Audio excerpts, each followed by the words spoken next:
degrés aujourd'hui à Bruxelles. J'espère que vous allez tous bien en ce vendredi saint, n'est-ce pas? Comment allez-vous, très cher? Alors, vous mobilisez là, mon grande mobilisation ces jours-ci, pour surtout dimanche 15 juin à Bruxelles, gare du Nord à 14 h pour la Palestine. Ah oui, et puis la marche, il y a aussi une marche de Paris à Bruxelles jusqu'à la fin juin, il me semble, qui a été organisée par plein de citoyens assoiffés de justice et remplis d'humanisme. La marche vers Gaza et la marche pour Gaza. Et ben voilà, ça fait très plaisir. Et puis on avait des infos à vous donner. Pourquoi on entend tout le temps Monsieur GLB, Georges-Louis Boucher, le parti du MR, ainsi que tous les sionistes colons qui n'arrêtent pas, collabo plutôt, qui n'arrêtent pas de conforter la politique de Netanyahou en Belgique et qui cherchent finalement à nous ramener le problème ici en Europe et depuis bien longtemps, en nous parlant maintenant tout le temps des frères musulmans. Si vous ne le savez pas, je n'ai pas compris, on a été interrompu. Comme je le disais, ça a été complètement éteint. Il a déconné mon téléphone, il n'a pas l'habitude de faire ça en direct, ça s'est complètement coupé. Je pouvais plus avoir accès depuis tout à l'heure. Je sais pas si ça va se couper encore maintenant. Avec ce qu'on dit apparemment, c'est la censure, amigo. Palestina,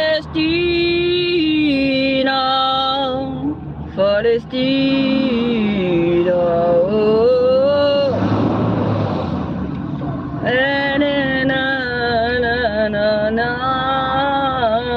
Oui, comme je vous le disais, notre cher camarade belge, Georges-Louis Boucher, le Boucher, qui copine et qui n'a aucune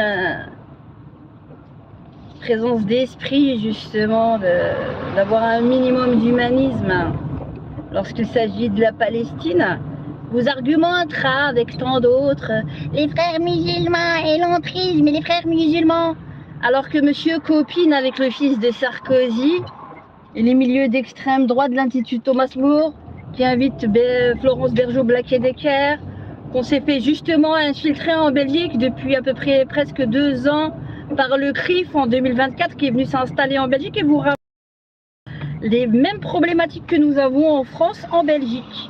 Donc il ne faut pas vous étonner que ça fait 1 an et demi, 2 ans qu'il monte d'un cran et on vous parle tout le temps des frères musulmans, de la prise d'assaut, de la laïcité, des musulmans qui feraient de l'entrisme au niveau de l'éducation et compagnie et comme ça, il faut avoir les yeux de partout, les amigos, las amigas.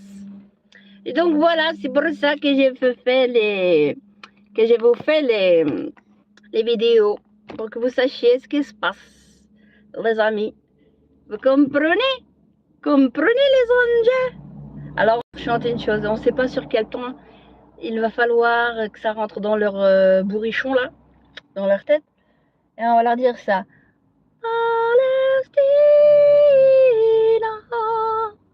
Palestina, oh. Ça c'est le mode soft. Voilà les amis, comme vous le savez. Bah, on ne sait pas. Si vous avez tout entendu ce qu'on avait à vous dire, donc infiltration du CRIF en Belgique depuis 2024, montage au front du mouvement réformateur avec Georges-Louis Boucher qui fait copain avec le fils de Sarkozy qui dit éliminez-les tous, n'est-ce pas? Mais il a l'outrecuidance quand même, il est assez gonflé notre petit GLB là, GLB. Il vous dit oui, on va vous attaquer si vous nous traitez de fâcheux d'extrême droite. Comment t'appelles ça? C'est quoi la définition de l'extrême droite? C'est quoi? Hein? Tu collabores avec les sionistes, avec les sionards, avec les sciencions, chers camarades. Tu te fais le chantre, soi-disant, d'une Belgique, qui n'existe pas. La Belgique, elle est composée de plein de choses. Et tu n'en as pas le sceptre ni l'apanage unique de venir nous donner la donne de ce que serait censé être la Belgique. Voilà. Donc, c'est toi qui fais de l'entrisme avec les sionards.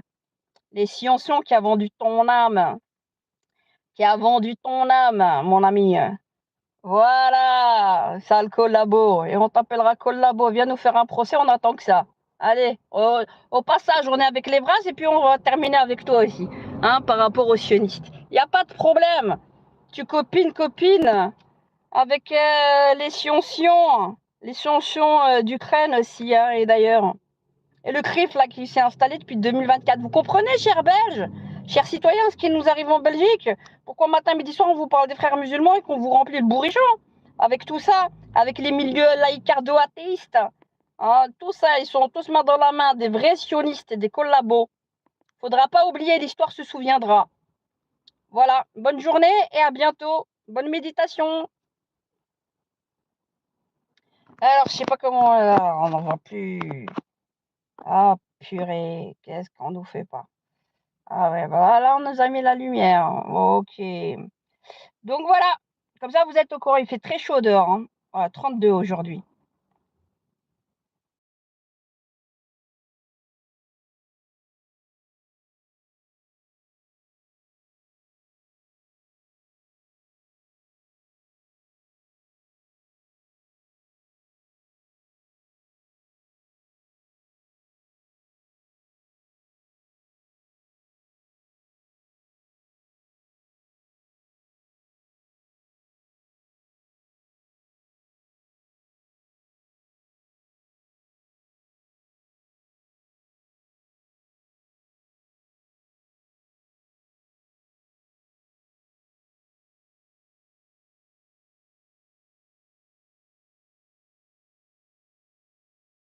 Israël a une main de fer que n'a pas eu la France dans cette affaire. Oui, laissez-moi répondre à votre dernière question. Je ne suis pas bien évidemment militaire et je n'étais pas né au moment de cet attentat, mais je pense que je parle pour beaucoup de Français quand je dis qu'ils crèvent. Israël fait le travail de l'humanité ici. Absolument aucun remords à ce niveau-là, qu'ils crèvent tous. L'attaque de Pearl Harbor. Les États-Unis entrent en guerre. Il y a 2200 morts américains. En 4 ans, les Américains tuent 3,5 millions de Japonais. 100 000 en une nuit. Qui parle du génocide japonais? Il y a 2500 morts au 11 septembre. Les Américains tuent 400 000 Irakiens et Afghans. Le taux de ratio civil et militaire dans ces deux guerres est pire qu'à Gaza, est pire qu'au Hezbollah. Qui parle du génocide afghan? Non, mais on ne peut pas faire. Si on tue des gens, il n'y a pas que le désir de vengeance, c'est aussi pour continuer à protéger une population. Et c'est ce que fait Israël aujourd'hui. Certes, il y a peut-être. Regardez, là on voit, vous essayez d'enrober tout de suite. On avait la version beaucoup plus directe de Louis Sacco. Aujourd'hui, il n'y a personne dans cette salle qui peut affirmer qu'il y a un génocide ou qu'il n'y en a pas. Ça, c'est la réalité. Non, non. Parce que le génocide est défini en droit international comme une volonté délibérée d'éradiquer un peuple. Et donc, si je peux, vous me parlez du fait qu'il y a eu 40 000 morts. Est-ce que vous savez combien de morts notre pays, avec l'ensemble de ses alliés, ont causé en Afghanistan, en Irak et en Syrie? On est entre 500 000 et 1 million de morts. La première chose que vous devez apprendre en droit international, c'est que le nombre de morts ne définit pas la catégorie de génocide. Ce qui détermine la catégorie de génocide ou pas, c'est si vous menez une opération militaire avec des cibles militaires qui parfois se cachent sur des sites civils. Et donc, par exemple, quand l'armée israélienne tire sur un hôpital, si elle arrive à démontrer qu'elle a des preuves irréfutables que le Hamas, par exemple, se cachait dans cet hôpital, celui qui commet le crime de guerre, ce n'est pas Israël, c'est le Hamas. Parce que le droit international condamne le fait d'utiliser un site civil comme bouclier ou comme moyen militaire. Par contre, si Israël frappe un hôpital et qu'il n'arrive pas à déterminer qu'il pouvait avoir la preuve irréfutable que c'était une cible militaire, alors c'est Israël qui commet le crime de guerre. Et moi, je vais vous le dire très clairement, ce ne sont pas sur des images TikTok qu'on arrive à définir ça. Ça prend du temps, ça prend du temps. Ça demande des enquêtes internationales, ça demande des enquêtes internationales. Et je voudrais juste dire un dernier mot sur la notion de génocide que l'on utilise lorsque, comme par hasard, le conflit concerne le peuple juif. Parce que vous savez qu'aujourd'hui, il y a une guerre, vous ne le savez peut-être pas, entre l'Arabie Saoudite et le Yémen. Il y a des centaines de milliers de morts. Il y a des centaines de milliers de morts à l'est du Congo. Il y a également des morts dans le Haut-Karabakh. Et donc, des zones de conflit dans le monde aujourd'hui, il y en a beaucoup. Et moi, je m'étonne que le risque de génocide ne soit jamais évoqué lorsque l'Arabie Saoudite veut dominer le Yémen, ou par exemple, dans un cas où on pourrait quand même avoir de fameux doutes à l'est du Congo, par exemple. Pourquoi, à ces occasions-là, nos pays qui sont des grands bienfaiteurs ne se portent pas devant la Cour pénale internationale pour évoquer le risque de génocide? Pourquoi cette notion de génocide apparaît uniquement dans ce conflit avec, puisqu'au début vous avez commencé avec des chiffres, vous devez quand même aussi savoir un autre élément. C'est qu'en 1940, il y avait 470 000 Palestiniens dans le monde. Il y en a aujourd'hui près de 4 millions. En 1940, il y avait 16 millions de Juifs. Il y a aujourd'hui entre 16 à 18 millions de Juifs. Alors entre les deux peuples, il y en a un des deux où c'est avéré qu'un génocide a été subi. Et donc pour le reste, encore une fois, moi je me rangerai toujours du côté du droit international, c'est que si des enquêtes déterminent la culpabilité d'Israël, je serai le premier à faire appliquer le droit international. Mais aujourd'hui, ni vous ni moi, on est en mesure de dire s'il y a des violations du droit international ou pas. Il faudra laisser les enquêtes le faire et il faudra aussi avoir une justice qui est totalement objective et pas uniquement avoir la justice du vainqueur. Parce que par exemple, lors de la Seconde Guerre mondiale, quand les Alliés ont bombardé la ville de Dresde, il n'y avait aucun objectif militaire. C'était un crime de guerre. Le problème, c'est qu'en général, celui qui fait le droit de la guerre, c'est celui qui a gagné le conflit. Et donc c'est souvent compliqué de pouvoir déterminer une réalité. C'est pour ça que des juridictions internationales ont été créées. Et moi je regrette fortement l'instrumentalisation qui en est faite aujourd'hui, la haine qui est développée à l'égard d'Israël, qui aujourd'hui est en train de glisser dans un antisémitisme qui est mais profondément scandaleux, qui a amené des jeunes israéliens de 15 ans qui sont venus dans notre pays à Gand pour participer à une compétition internationale, figurez-vous, de frisbee. Et quand ces gamins sont arrivés à l'aéroport, on les a tout de suite enfermés dans un hôtel en leur disant qu'ils ne pourraient pas sortir de là parce qu'on n'était pas en mesure d'assurer leur sécurité. Eh bien moi je vais vous dire, ce qui devrait vous préoccuper en tant que démocrate, c'est plutôt qu'en Belgique, il y ait des juifs qui ne puissent pas se déplacer en toute sécurité, plutôt que d'invoquer des incriminations pénales pour lesquelles ni vous ni moi n'avons des preuves, ni pour les établir, ni pour les contester.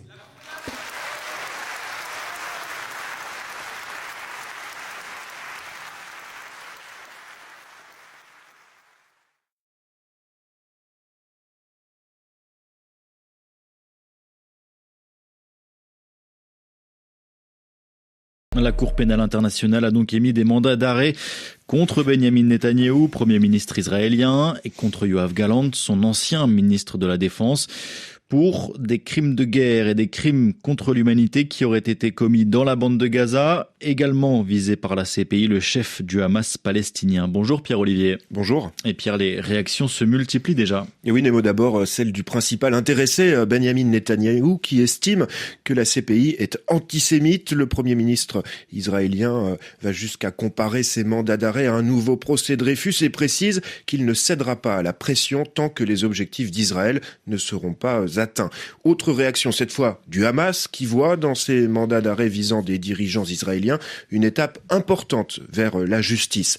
Les juges de la CPI considèrent qu'il y a des raisons de penser que Benyamin Netanyahou et Yoav Gallant, ancien ministre de la Défense, portent la responsabilité de crimes de guerre et de crimes contre l'humanité, notamment en ayant volontairement et en connaissance de cause privé la population civile de Gaza de nourriture, d'eau, de médicaments et d'électricité.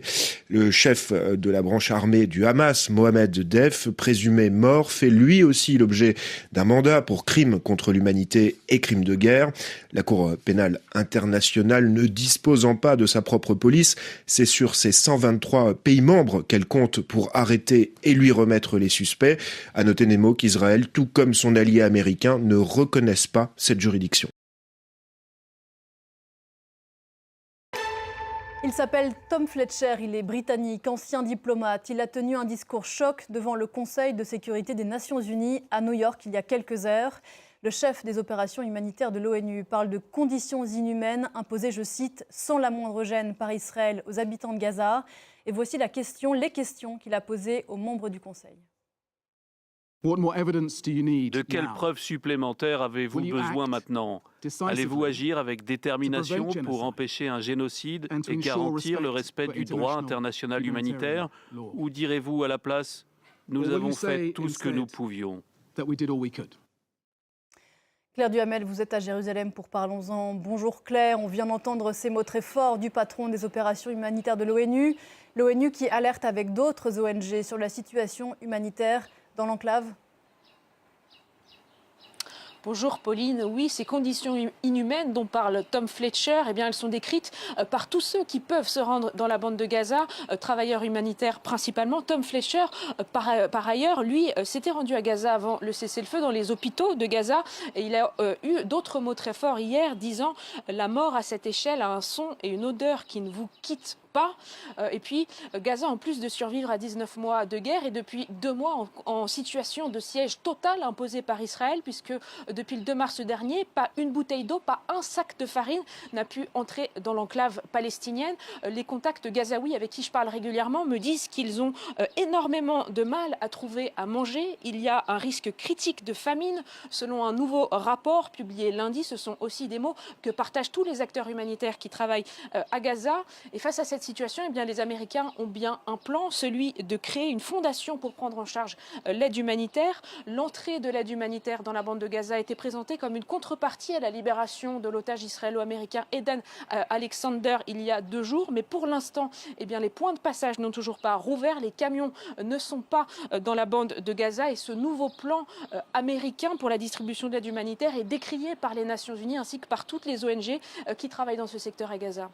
Claire, le gouvernement israélien reste sourd à ces accusations. Benyamin Netanyahou prépare ses troupes à une opération terrestre d'envergure dans les jours prochains dans l'enclave palestinienne.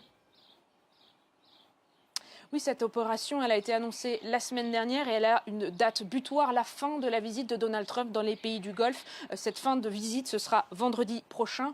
Alors Donald Trump a bien promis qu'il y aurait des annonces très importantes au cours de sa visite, notamment en Arabie Saoudite, ce qui a renouvelé un petit peu d'espoir pour un cessez-le-feu pour les Palestiniens de Gaza. Mais en attendant, il y a aussi cette menace israélienne d'une opération de très grande ampleur et des frappes israéliennes qui se multiplient depuis plusieurs jours et qui sont très meurtrières. Hier, par exemple, l'armée israélienne a ordonné l'évacuation de plusieurs quartiers du nord de Gaza, dont le quartier de réfugiés de Jabalia, considéré comme un bastion du Hamas par les Israéliens. C'est aussi l'une des zones les plus peuplées de la bande de Gaza, déjà largement détruite par 19 mois de guerre. Hier aussi, le djihad islamique a revendiqué des tirs de roquettes sur Israël, ce qui est relativement rare. 3 roquettes tirées sur Ashdod, Ashkelon et Sderot à la frontière avec Gaza, mais qui ont été interceptées par la défense anti-aérienne israélienne. Et ces tirs de roquettes, ils sont présentés comme en représailles à des bombardements israéliens hier sur le complexe de l'hôpital Nasser à Khan Younes. Des frappes qui visaient, selon les Israéliens, Mohamed Sinwar, qui est de facto chef de la branche armée du Hamas. Il est le frère de Yahya Sinwar, le cerveau des massacres du 7 octobre. Alors sa mort n'est confirmée ni par les Israéliens ni par le Hamas, mais ce que l'on sait, c'est qu'il y aurait eu au moins 28 morts selon la défense civile palestinienne.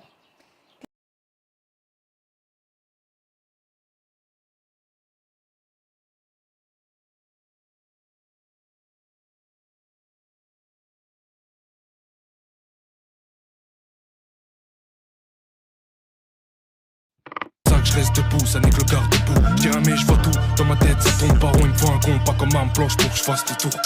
Je vois aucun problème existentiel. Dans tous les cas, on est dans le jeu, sans étincelle. Ok, calme-toi et reste assis.